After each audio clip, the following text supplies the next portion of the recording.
Hello friends, तर आज आपण बनवणार आहोत पोहा। यासाठी मी घेतला आहे चिरलेला कांदा, मिरची, कढीपत्ता, शेंगदाणे आणि स्वच्छ धुतलेला पोहा। पोहा असा मी 2दा स्वच्छ धुवून घेतलेला आहे। आपण गॅस ऑन करणार आहोत आणि त्यावर कढई चढवूया। कढई थोडी तापू द्यायची आहे। कढई तापली की आपण यामध्ये टाकूया ऑइल।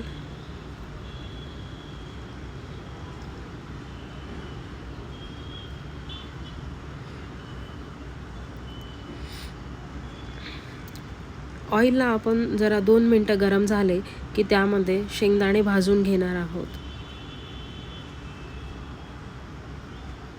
शेंगदाणे व्यवस्थित परतायचे आहे जेणेकरून सर्व शेंगदाणे भाजले जातील।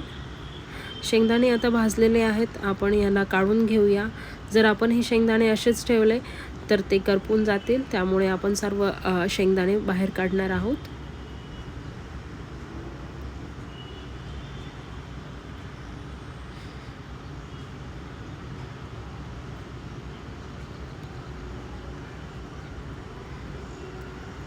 आता आपण यामध्ये टाकू जिरा आणि मोहरी।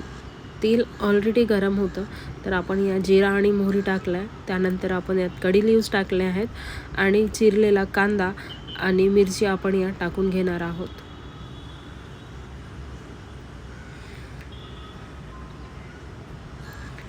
कांदा, मिरची आणि कढीपत्ता हा मसाला व्यवस्थित शिजेपर्यंत आपण याला परतून घ्यायचा आहे। आपल्याला जेव्हापर्यंत कांद्याचा छान असा लाल रंग दिसत नाही तेव्हापर्यंत आपण त्याला शिजू द्यायचं। बघा, कांदे आता व्यवस्थित शिजलेले दिसत आहेत। आता आपण यात टाकणार आहोत मीठ स्वादानुसार आणि हळद।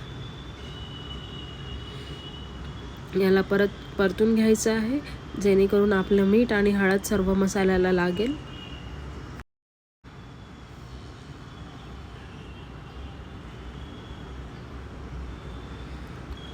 आपले कांदे मिरची सर्व व्यवस्थित शिजलेले आहेत आणि मसाला पण व्यवस्थित लागलेला आहे।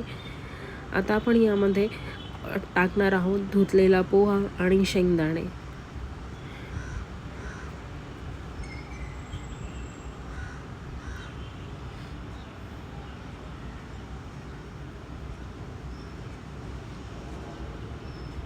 आपण सर्व पोहा आणि शेंगदाणे टाकलेले आहेत। आपण आता याला व्यवस्थित परतून घ्यायचं आहे जेणेकरून सर्व मसाला हा पोह्यांना लागेल आणि कुठेही आपल्याला वाईट पोहा दिसणार नाही।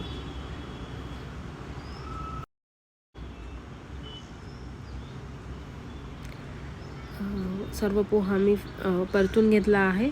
बघा, आता आपल्याला कुठेही असं वाईट पोहा दिसत नाही आहे। सर्व मसाला पोह्याला लागलेला आहे। आपण हा पोहा असंच 5 मिनटं कमी गॅसवर ठेवणार आहोत गरम व्हायसाठी। त्यानंतर आपण यामध्ये ॲड करू कोथिंबीर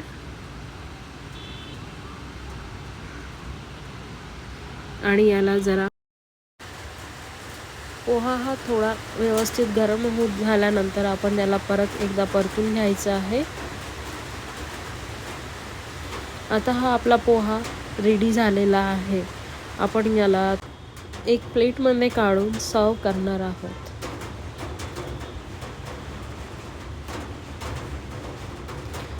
बघा कशी वाफ निघते आहे पोह्यांमधनं। एकदम खमंग असा हा तयार झालेला आहे नागपूर स्टाईल पोहा। आपण यावर गार्निशिंगसाठी थोडे चॉप ओनियन ॲड करणार आहोत आणि आपला हा पोहा तयार झालेला आहे। थँक्यू माझा व्हिडिओ शेवटपर्यंत बघितल्याबद्दल। जर तुम्हाला हा पोहा आवडला असेल तर नक्कीच तुम्ही तुमच्या घरी ट्राय करा। थँक्यू।